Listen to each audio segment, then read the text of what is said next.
Hi friends, இன்றைக்கி நம்ம என்ன வீடியோ பார்க்க போகிறோன்னா நெய்யப்பம் தான் பார்க்க போகிறோம். வாங்க வீடியோக்குள்ளே போகலாம். இந்த வீடியோ உங்களுக்கு பிடிச்சிருந்தா லைக், ஷேர், சப்ஸ்கிரைப் மறக்காமல் பண்ணுங்கள். சப்போர்ட் பண்ணுங்கள். நீங்கள் சப்போர்ட் பண்ணால் எனக்கு ஹெல்ப்ஃபுல்லாக இருக்கும்.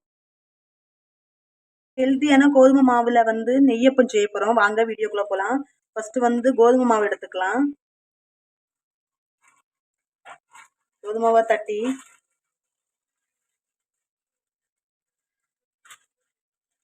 ஏச்சா, அதுக்கப்புறம் 2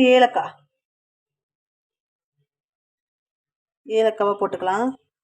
அதுக்கப்புறம் 3 சின்ன பழம், அதை உரிச்சு அதில் போட்டுக்கலாம்ண்ணா. 3 பழம்.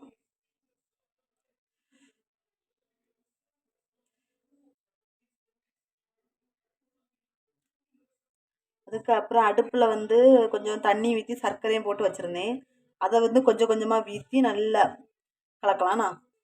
அதுக்கப்புறம் கொஞ்சோண்டு தேங்காய் சின்ன சின்னதாக பீஸ் பீஸ் போட்டு வச்சுருக்கேன், அதை தட்டிடலாம்.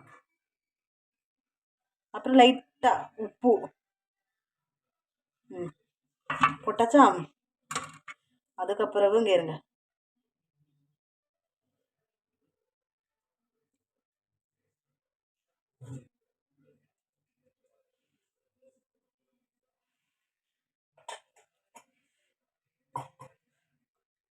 அதோட கலக்கணும்.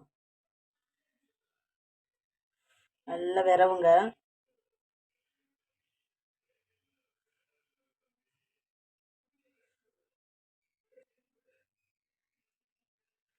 நல்லா விரவி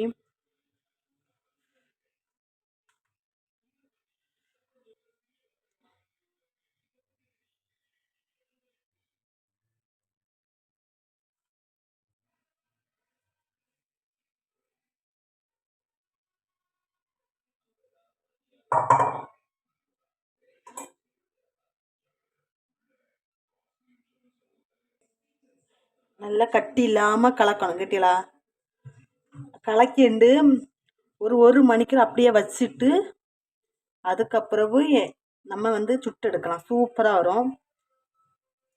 மாவு ரெடி ஆயாச்சு, பார்த்தீங்களா? மாவு ரெடி ஆச்சா. அதுக்கப்புறவு ஒரு சட்டியில் எண்ணெய் ஊற்றியாச்சுன்னா, எண்ணெய் ஊற்றி நல்லா எண்ணெய் கொதிச்சிட்ருக்கு. நம்ம ரெடி பண்ணி வச்சுருந்த கோதுமை மாவு இதை கொஞ்சம் கொஞ்சம் சின்ன சின்ன உருண்டையாக அந்த எண்ணெயில் நம்ம எடுத்து போடணும்னா, எண்ணெய் வெந்துட்டோன்னு பார்க்க இதில் கொஞ்சம் எடுத்து சுற்றி போடணும். அப்போ எண்ணெய் வெந்துருக்கு. போட்டுடலாமா ஒவ்வொரு இதாக.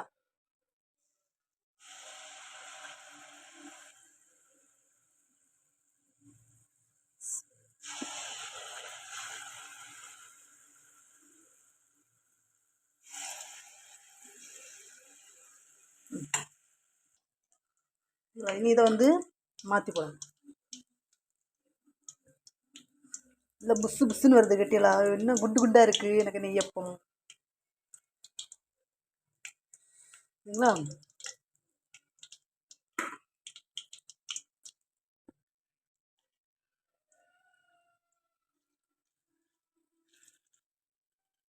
என்ன புஸ்ஸு புஸ்ஸுன்னு வந்துருக்கு, பார்த்தீங்களா?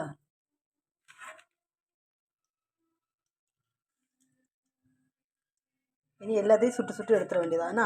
இதே மாதிரி நீங்களும் ட்ரை பண்ணி பாருங்கள். இந்த வீடியோ உங்களுக்கு பிடிச்சிருந்தா லைக், ஷேர், சப்ஸ்கிரைப் மறக்காமல் பண்ணுங்கள். சப்போர்ட் பண்ணுங்கள். நீங்கள் சப்போர்ட் பண்ணால் எனக்கு கொஞ்சம் ஹெல்ப்ஃபுல்லாக இருக்கும். பார்த்திங்களா, நெய்யப்பம் நல்லா குண்டு குண்டாக இருக்கும்.